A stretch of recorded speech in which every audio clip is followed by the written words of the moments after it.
പ്രിയ സജ്ജനങ്ങളെ, സാദരനമസ്കാരം.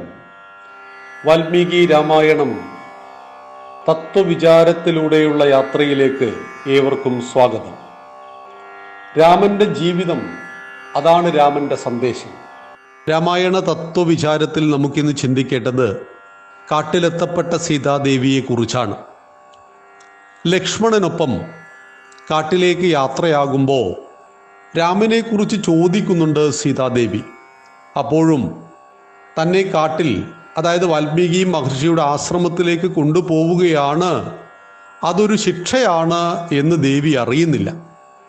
വളരെ സന്തോഷത്തോടു കൂടി കാനന ഭംഗി ആസ്വദിച്ചുകൊണ്ട് ദേവി വാൽമീകി മഹർഷിയുടെ ആശ്രമത്തിന് അടുത്തെത്തിയപ്പോൾ ലക്ഷ്മണൻ തേരവിടെ നിർത്തുകയും ദേവി താഴേക്ക് ഇറങ്ങുകയും ചെയ്തപ്പോഴാണ് ഈ കാര്യങ്ങളെല്ലാം പറയുന്നത്.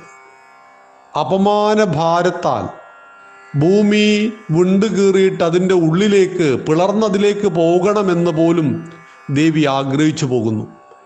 ഈ കൊടിയ അപമാനം തനിക്ക് സഹിക്കാൻ വയ്യെന്നും താൻ നദിയിൽ ചാടി മരിക്കുകയാണെന്ന് പറഞ്ഞപ്പോൾ ലക്ഷ്മണൻ പറയുന്നു, ദേവി, അമ്മയുടെ വയറ്റിൽ കിടക്കുന്ന മക്കളെ ഓർത്ത് ജീവിക്കൂ.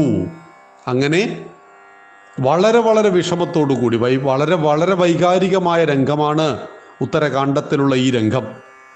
തന്നെ തൻ്റെ ഭർത്താവ് ഉപേക്ഷിക്കുവാനുള്ള കാരണത്തെക്കുറിച്ച് തൻ്റെ അനുജനിൽ നിന്ന് തന്നെ മനസ്സിലാക്കുന്ന ദേവിയുടെ ആ മാനസിക സംഘർഷം, സ്വപ്നത്തിൽ പോലും പരപുരുഷനെക്കുറിച്ച് ചിന്തിച്ചിട്ടില്ലാത്ത അഗ്നി പരീക്ഷണത്തിൽ വിജയിച്ച സീതാദേവിയോട് എന്തിനീ ദ്രോഹം ചെയ്തു എന്ന് സീത തന്നെ പരിതപിക്കുന്നുണ്ട്. ഞാൻ അഗ്നിയിൽ നടന്നതാണ്, രാമന് ബോധ്യമുള്ളതാണ്, എന്നിട്ടും എന്നോട് എന്തിനിത് ചെയ്തു എന്ന് ദേവി ചോദിക്കുന്നു. അവിടെ അതിൻ്റെ മറുപടി ദേവി തന്നെ കണ്ടെത്തുന്നുണ്ട്. രാജധർമ്മത്തെക്കുറിച്ച് ദേവിക്ക് അവിടെ ഉത്തമ ബോധ്യമുണ്ട്. ഇതെല്ലാം വൈകാരിക സമയത്ത് നമുക്ക് ഓർത്തെടുക്കാൻ പറ്റില്ല. ഇപ്പം നമുക്ക് നല്ല വെറുപ്പുണ്ടാകുമ്പോൾ പോസിറ്റീവ് ചിന്തകൾ വരില്ല. അതുപോലെ നല്ല വിഷമം ഉണ്ടാകുമ്പോഴും പോസിറ്റീവ് ചിന്തകൾ വരില്ല. മനസ്സ് ശാന്തമാകുമ്പോഴാണ് ചിന്തകൾ യഥാർത്ഥ രൂപത്തിൽ വരുന്നത്.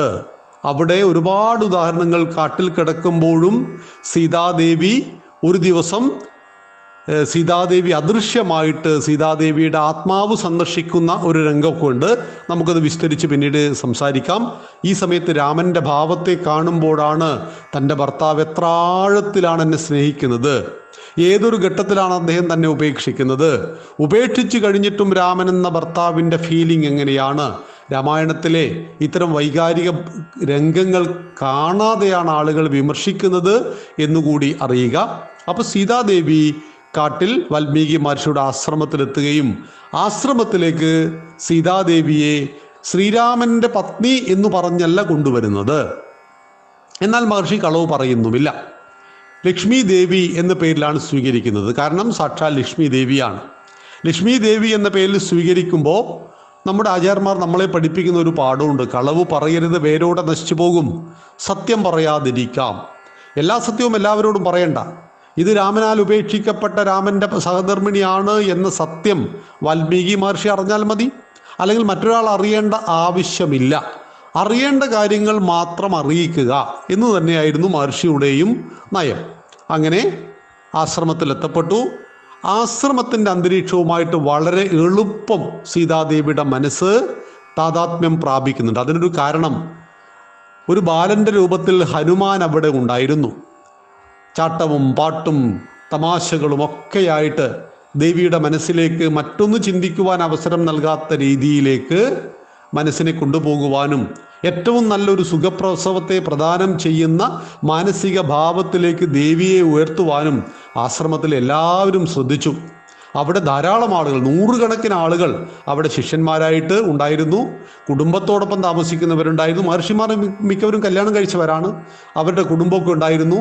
എല്ലാവരും വളരെ ആനന്ദത്തോടു കൂടി പക്ഷി മൃഗാദികളെല്ലാം സീതയ്ക്കരികിൽ വരുമായിരുന്നു, ഒന്നിച്ച് കളിക്കുമായിരുന്നു.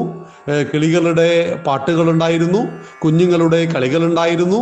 അങ്ങനെ അതിമനോഹരമായ, ആര് കണ്ടാലും വീണ്ടും വീണ്ടും ജീവിതത്തിൽ ആഗ്രഹിച്ചു പോകുന്ന അങ്ങനെ ഒരു അന്തരീക്ഷമായിരുന്നു വാൽമീകി മഹർഷിയുടെ ആശ്രമം. ഭൂപ്രകൃതി കൊണ്ടും നയനമനോഹരമായ കാഴ്ചകൾ കൊണ്ടും ആ ആശ്രമത്തിൽ സീതാദേവിയുടെ മനസ്സ് പതുക്കെ പതുക്കെ നല്ല സന്തോഷത്തിലേക്ക് വരുന്നു.